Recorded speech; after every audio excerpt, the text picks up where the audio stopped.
Ave María Purísima, sin pecado concebida. Santo Tomás de Aquino, ruega por nosotros.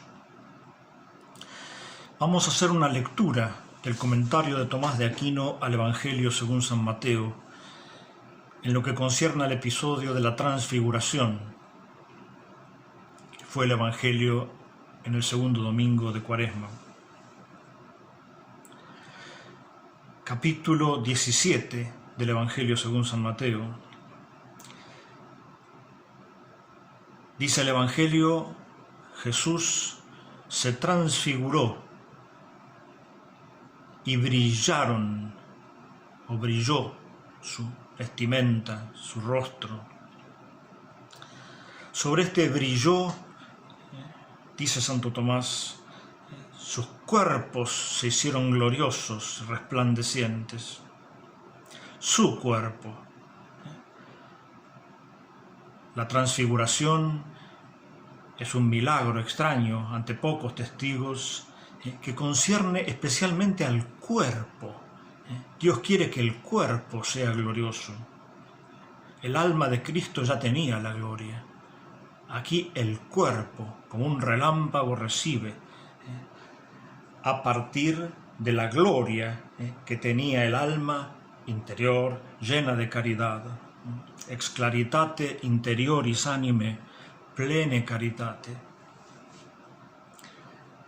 Es como un relámpago, como una fulguración en el cuerpo, refulgencia in corpore. Comienza Tomás de Aquino con una reflexión psicológica, porque él era un gran psicólogo, un gran conocedor del alma humana, muy apropiado para nuestros tiempos. Dice lo siguiente: es el orden de la naturaleza humana que las partes entre sí comulguen, se comuniquen. Ordo humanae nature es que las partes sibi communicent, la unión sustancial, la profunda unión entre el cuerpo y el alma. De tal manera, continúa Santo Tomás, que lastimado el cuerpo, haya una compasión, un consufrimiento en el alma, y a partir del alma, del sufrimiento del alma, también sea afligido el cuerpo. Es más actual que nunca. Leso corpore compassio sit in anima. Y también la contraria, ex anima afficiatur corpus. Y este orden de la naturaleza humana estaba totalmente sometido al poder de Cristo, por su unión, la gracia de unión y la plenitud de los dones. Estaba sometido a Cristo, de modo que cuando quería, esa gloria podía reflejarse en forma transeúnte en el cuerpo. Sigamos leyendo. Se le aparecieron Moisés y Elías. En la forma en que lo redacta San Lucas, Moisés y Elías hablaban con él sobre su éxodo, que estaba por cumplirse en Jerusalén. Moisés y Elías, elegon tin exodon, hablaban de su salida, de su muerte.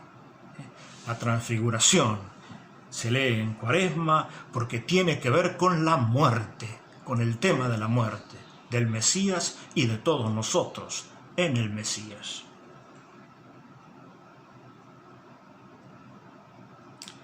En latín este éxodo se dice ex Jesus.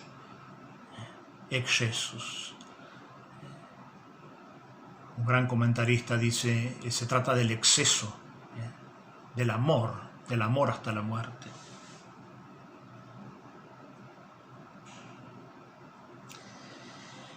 Moisés y Elías hablaban sobre la muerte. Esto tiene que ver con la esencia del mesianismo de Cristo y la identidad de Cristo. Son dos temas que siempre aparecen juntos: el mesianismo y la identidad del Mesías. Contra los fariseos, que pretendían otro mesianismo y otro Mesías. contra los anticristianos de todos los tiempos, que eso pretenden.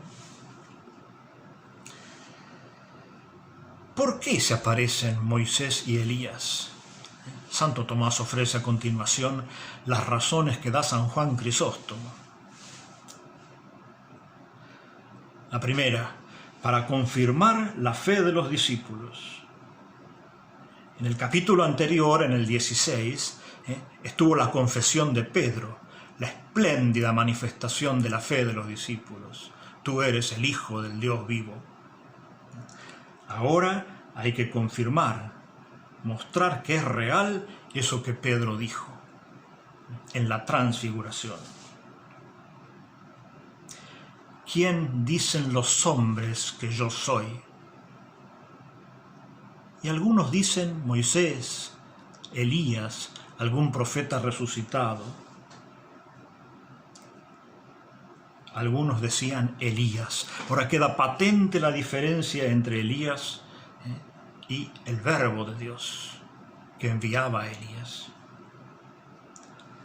Va a decir Santo Tomás en la Suma Teológica, en su edad madura, va a decir, muestra la diferencia entre los siervos, los esclavos, Moisés y Elías, y el Señor, el Dominus, nuestro Salvador.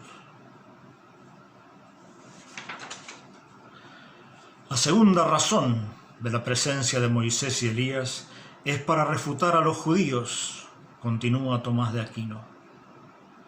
Los judíos acusaban a Cristo, por ejemplo en Juan 10, de transgresor y blasfemo, transgresor de la ley.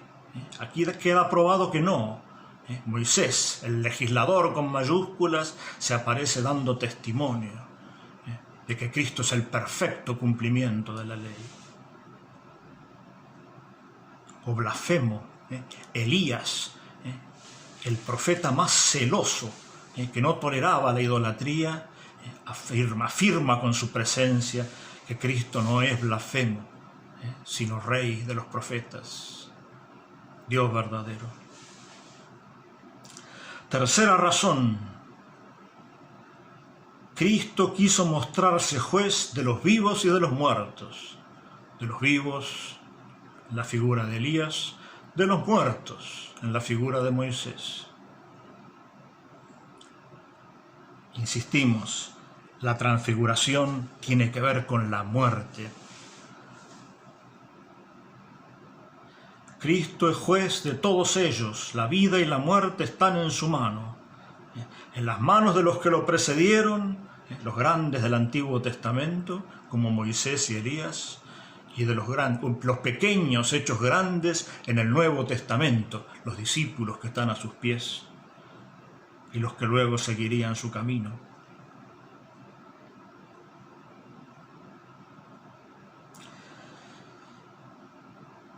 Una vez más se trata del tema del mesianismo. Moisés y Elías hablaban con Jesús sobre su muerte. Era un mesianismo que pasaba por la muerte. Cuarta razón que da el Crisóstomo sobre la presencia de Moisés y de Elías. Pedro, en el capítulo anterior, después de su confesión, había increpado, reprochado a Cristo este tema del mesianismo que pasa por la muerte. No, eso no sucederá, Señor.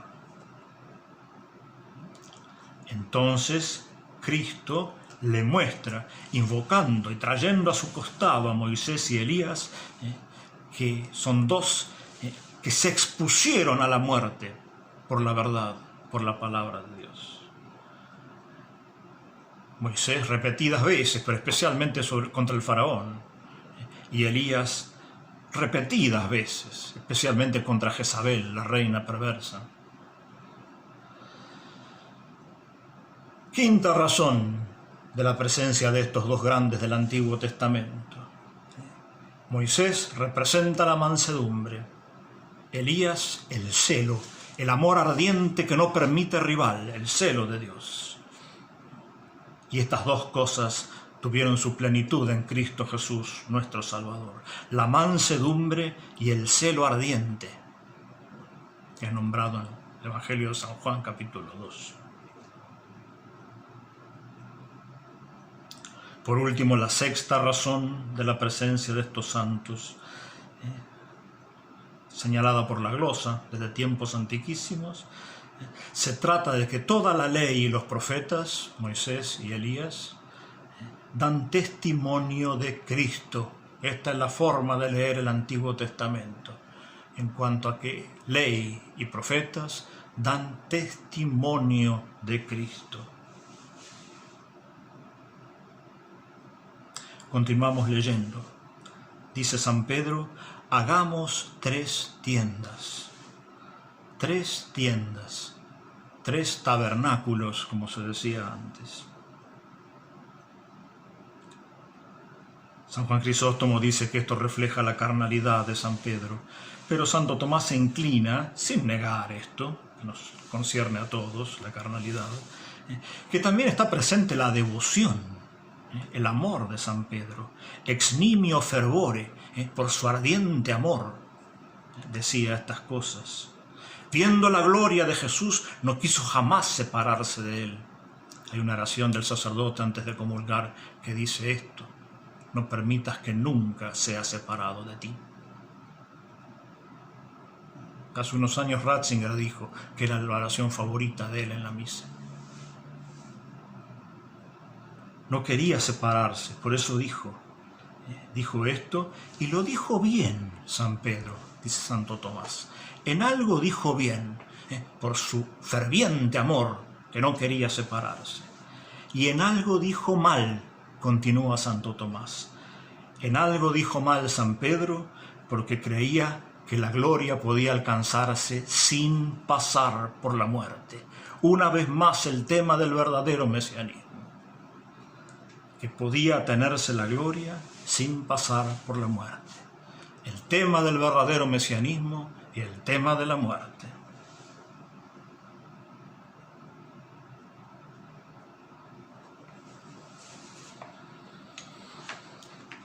Una nube de luz los cubrió, continúa nuestro texto. Esta nube, dice Santo Tomás, refiriéndose al Antiguo Testamento, por supuesto, y al cumplimiento en el Nuevo, a veces aparece clara, luminosa. Otras veces es una nube oscura, tenebrosa. Ec nubes aliquando clara, aliquando tenebrosa, como en el libro del Éxodo 19. Aquí, en la Transfiguración, es la nube lúcida, porque significa la consolación de la gloria, el consuelo de la gloria. A continuación, en nuestro relato, se oye la voz del Padre: este es mi Hijo amado, etc. Escuchadle. Dice Santo Tomás, este es, como Hijo singularmente, singularis filius, Hijo singular, único, natural. Los otros hijos lo son por adopción. Adopción en latín significa intenso deseo, un intenso amor que lo hace suyo, al modo del Hijo. Este es mi Hijo amado, dilectus en latín. Cuando el pasaje bíblico se hace tan elevado, tan místico, tan imposible de comentar con palabras humanas, los predicadores tienen que confesar su impotencia. Y a veces los grandes comentadores, como Santo Tomás, expresan su impotencia a modo de poesía, de verso, donde se lee más entre líneas que lo que se afirma, para sugerir más que decir expresamente, ya que el lenguaje humano se queda corto. Dice Tomás de Aquino, hablando de esto, de dilectus, ¿qué es el amor? Acá lo declara la voz del Padre, mi Hijo amado. ¿Qué es el amor? Y dice, refiriéndose más bien a nosotros, no es la cosa buena, no es una cosa buena porque yo la ame, sino porque la cosa es buena, yo la amo. Esta es la clave de la gnoseología atomista tradicional. Non est res bona quia diligo eam, sed quia res bona est diligo eam. Tiene la suavidad de la prosa poética, de la prosa elevada, o poesía de ritmo libre. Continúa. Como Dios derramó su bondad en las criaturas, sobre las criaturas, dentro de las criaturas, por la creación, así lo hizo en el Hijo por generación. Derramó generosamente su bondad, in creaturis per creationem, in filio per generationem, porque comunicó toda su bondad al Hijo, quia totam filio communicat bonitatem. Las criaturas son bendecidas por participación, pero al Hijo todo se lo dio. Observen cómo continúa la prosa poética, la prosa elevada. Creature benedicuntur per participationem, sed filio totum dedit. Al Hijo todo lo dio. Y sobre el Espíritu Santo, que es el ipse amor, el amor mismo con mayúsculas de Dios, el mismo amor procede del Padre que ama al Hijo y del Hijo que ama al Padre. Ipse amor procedit a Patre diligente filium, et a filio diligente patrem. Qué maravilla de prosa, de doctrina, de contemplación. A él lo escucharéis, continúa la voz divina, ipsum audite. Se trata del cumplimiento de la gran profecía del Pentateuco, una de las máximas, en el Deuteronomio 18. Suscitaré un profeta de vuestros hermanos, de vuestra gente. A él lo oiréis. No hay que oír ya a Moisés, no a Elías, sino según que ellos enseñan a Cristo. Este comentario de Tomás de Aquino es un criterio de exégesis, de lectura, de interpretación de todo el Antiguo Testamento, ahora llenado, pleno, completamente luminoso. Non Moisen, non Eliam, nisi secundum quod Christum docent, sino solamente en cuanto que enseñan a Cristo, que es todo lo que hizo Moisés y todo lo que hizo Elías. Prefiguraron a Cristo.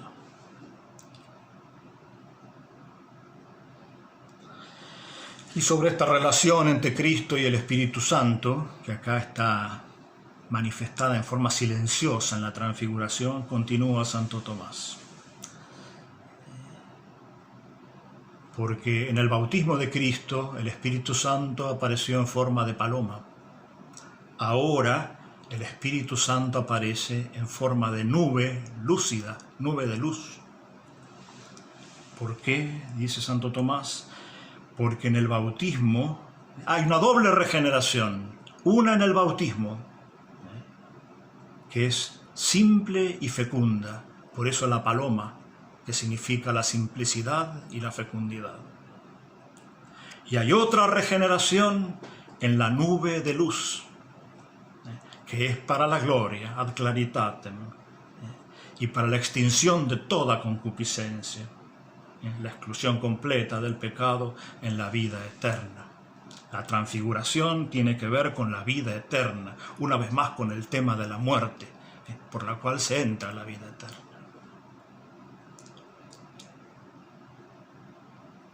Es el tema también de la segunda venida, con la consiguiente eliminación de todos los enemigos, interiores y exteriores.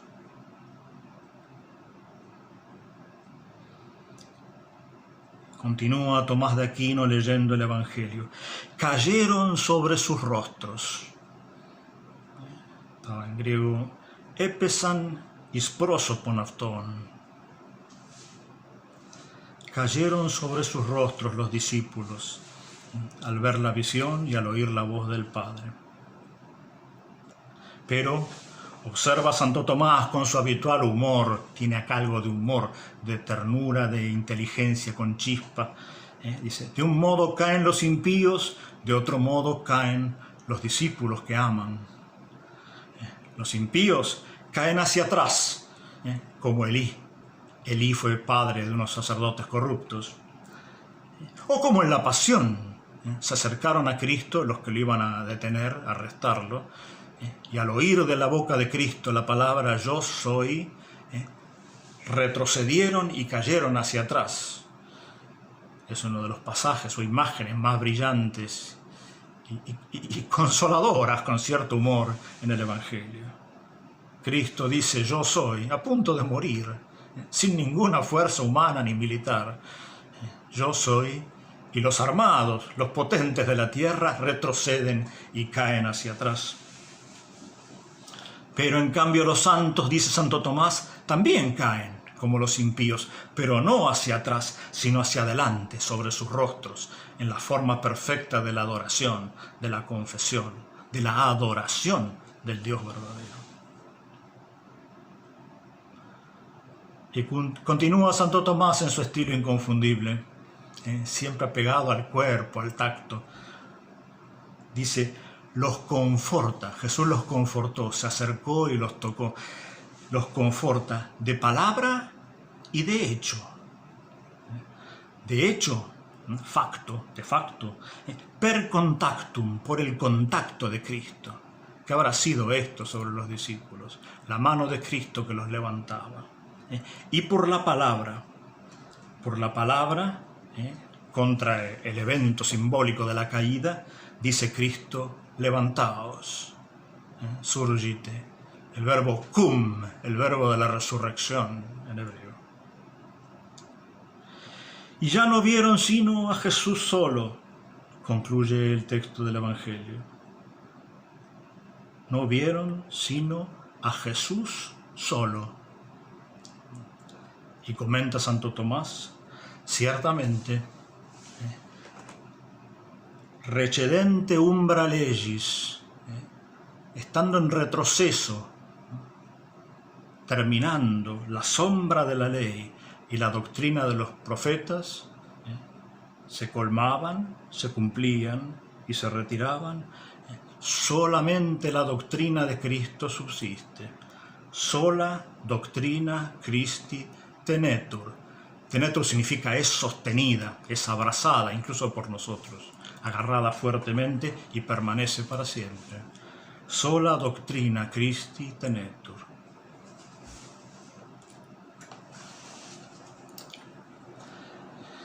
Y algunas conclusiones ahora sobre todo el evento.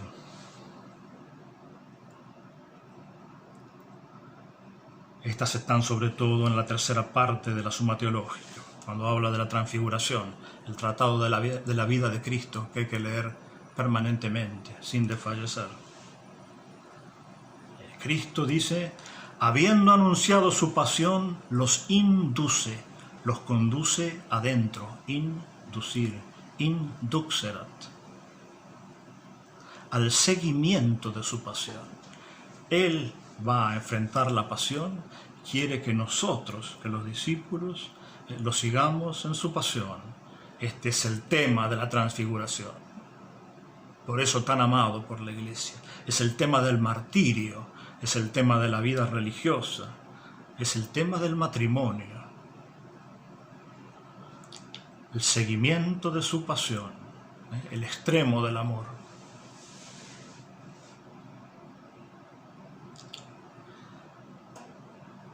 Y también nos dice, cuando uno va a hacer un camino, es necesario conocer el fin. El fin hace específico, da especificidad al camino, al viaje. Es necesario conocer el fin para avanzar rectamente en el camino. conocer el fin, la gloria de la transfiguración.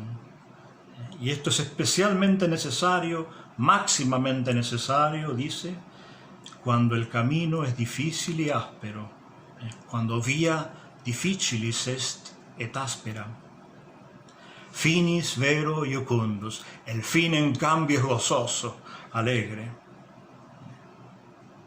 Y es la gloria, no solo en el alma, sino también en el cuerpo. Tomás de Aquino es el teólogo del cuerpo. La gloria invadiendo incluso la materia, máximamente el cuerpo humano.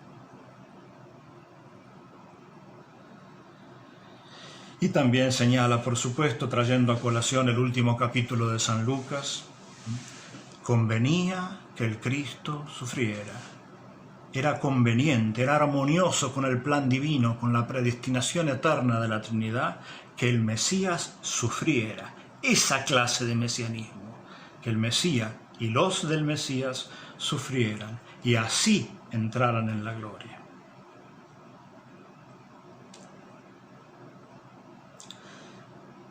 Finalmente, trae a colación también una cita de San Beda el Venerable, que es útil contra los malos predicadores que reducen el comentario de la transfiguración a decir que era para prepararlos, consolarlos ante el escándalo inminente de la pasión, lo cual es verdadero porque uno, oyendo siempre solamente eso, Beda dice, sí, ciertamente la transfiguración tuvo este objetivo, para que toleraran las adversidades futuras con fortaleza, fortius adversa tolerarent. Pero añade también el medio, el cómo vamos a poder superar estas adversidades futuras. Por la contemplación del gozo que siempre permanece. Ese es el secreto de la transfiguración y su consuelo.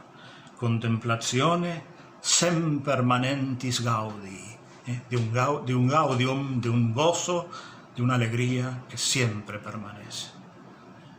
Que Él nos conceda la gracia en este santo día. En nombre del Padre, del Hijo y del Espíritu Santo.